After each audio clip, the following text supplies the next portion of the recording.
নমস্কার বন্ধুরা, তোমাদের সবাইকে স্বাগত জানাই শ্রাবন্তীর কিচেন অ্যান্ড ডেলি ব্লগে। তো আজকে আমি বানাবো একটা ঝটপট চটজলদি রেসিপি, যেটা বাড়িতে থাকা উপকরণ দিয়েই খুব সহজেই বানিয়ে ফেলা যায়। এখানে আমি দুটো মাঝারি সাইজের আলু নিয়ে নিয়েছি। আগে থেকেই আমি আলু দুটোকে সেদ্ধ করে রেখেছিলাম। তো এবারে এটাকে আমি কেটে নিচ্ছি। কেটে নেওয়ার পর আমি ভালো করে খোসাগুলো ছাড়িয়ে নেব। আলুর খোসা ভালো করে ছাড়ানো হয়ে গেছে। তো এবারে আমাকে আলুগুলোকে কেটে নিতে হবে। তো এই জন্য আমি আলুগুলো নিয়ে নিচ্ছি, নিয়ে ভালো করে ছোট ছোট করে পিস করে কেটে নেব।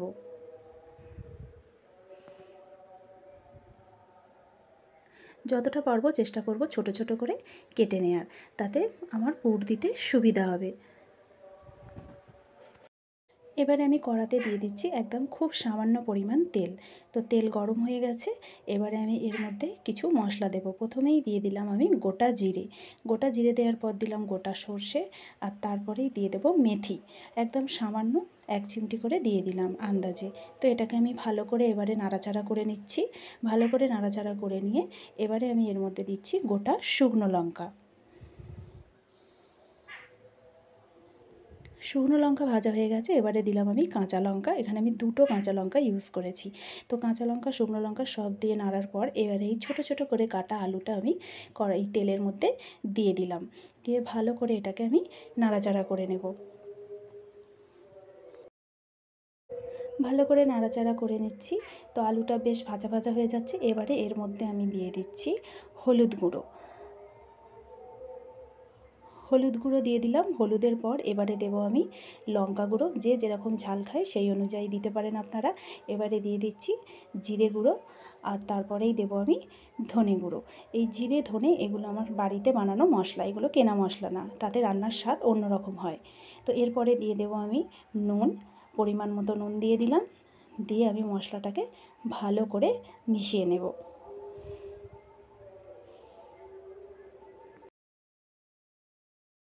এবারে এর মধ্যে মেশাচ্ছি আমি 1 চামচ চাট মশলা, আর দিয়ে দেব সামান্য গোলমরিচ গুঁড়ো। এটা ঝাল অনুযায়ী আপনারা চাইলে অনেক বেশিও ব্যবহার করতে পারেন। আমি এখানে সামান্য কম পরিমাণেই দিলাম। দিয়ে এবারে আমি এটাকে ভালো করে মিক্স করে নিলাম। তো প্রায় আমার মশলা রেডি হয়ে গেছে। তো এবারে এটাকে আমি নামিয়ে নেব।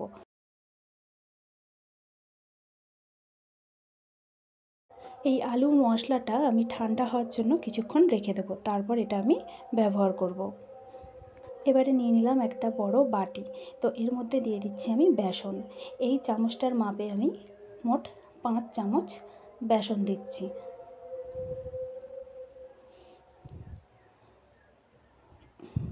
5 চামচ বেসনের সাথে আমার যাচ্ছে এখানে কর্নফ্লাওয়ার।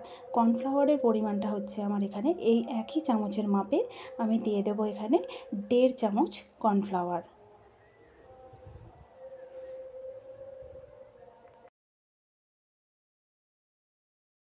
এইবারে এই মিশ্রণে আমি দিয়ে দিচ্ছি পরিমাণ মতো নুন, আর দিয়ে দেব কালো জিরে, আর দেব একটু লাল লঙ্কার গুঁড়ো।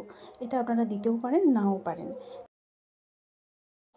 এবারে আমি এগুলোকে ভালো করে চামচ দিয়ে মিশিয়ে নিচ্ছি। তো ভালো করে মেশানোর পর এতে আমি জল দেব। একসাথে জল দেব না, অল্প অল্প করে পরিমাণ মতো জল দিয়ে আমি এটাকে একটা ব্যাটার রেডি করব। তো আস্তে আস্তে জল দিচ্ছি, একসাথে জল দিলে কোথায় পাতলা হয়ে যাবে সেই জন্য। তো আপনারাও এটাকে ভালো করে বুঝে সুঝে জল দেবেন এখানটায়। আমার ব্যাটার রেডি হয়ে গেছে। এখানে ব্যাটারটা ঠিক এই রকম হবে। এই ব্যাটারটা এখন আমার পুরো সম্পূর্ণভাবে রেডি। এইবারে আমি নিয়ে নিচ্ছি 3টে রুটি, যেটা আমি আগে থেকেই বানিয়ে রেখেছিলাম। তো আপনারা চাইলে বাড়িতে থাকা এক্সট্রা রুটি দিয়েও করতে পারেন। তো রুটির মধ্যে আমি এই পুরটা দিয়ে দেব। রুটির মধ্যে এই আলু মাখা মশলাটা দিয়ে আমি এনভেলপের মতো মুড়ে নেব। যতটা পুর দিতে চাইবেন সেরকমভাবে দেবেন।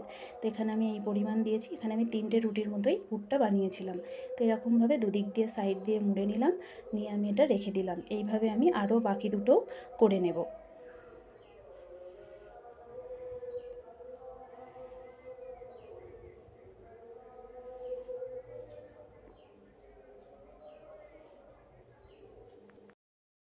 রুটির মধ্যে পুর দেওয়া আমার একেবারে কমপ্লিট হয়ে গেছে। তো এরকমভাবে আমি 3টে বানিয়ে নিয়েছি, আপনারা চাইলে আরও বেশি বানাতে পারেন। তো আমার সম্পূর্ণ রেডি। এবারে আমি বসিয়ে দেব তেল। তেল বসিয়ে দিয়েছি, তেল গরম হয়ে গেছে। এবারে আমি ব্যাটারটা নিয়ে নিলাম। ব্যাটারের মধ্যে রুটির পুরটা ভালো করে ডুবিয়ে নিয়ে কড়ার মধ্যে দিয়ে দিলাম। এটাকে আমি ভালো করে ডিপ ফ্রাই করব, সেই জন্য প্রথমেই খুব আঁচ দেব না, তেল গরম করে একটু হিটটা কম করে দিয়েছিলাম। দিয়ে তারপরে আমি এটাকে এপিট ওপিট করে ভালো করে ভেজে নেব। এটা গোল্ডেন ব্রাউন কালার করব।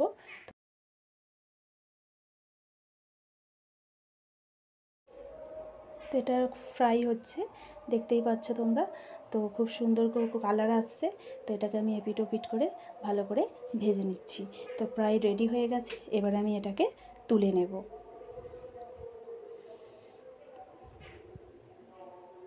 একইভাবে আমি আরও দুটো রুটি আছে, এবার আমি সেই দুটোকেও ফ্রাই করে নেব। এই দুটোও আমি একই রকমভাবে তেলেতে দিয়ে গোল্ডেন ব্রাউন করে ফ্রাই করব।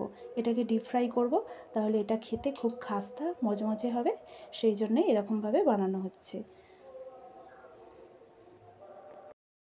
বাড়িতে থাকা এই সামান্য উপকরণ দিয়ে কত সহজেই এরকম মজাদার রেসিপি বানানো যায়।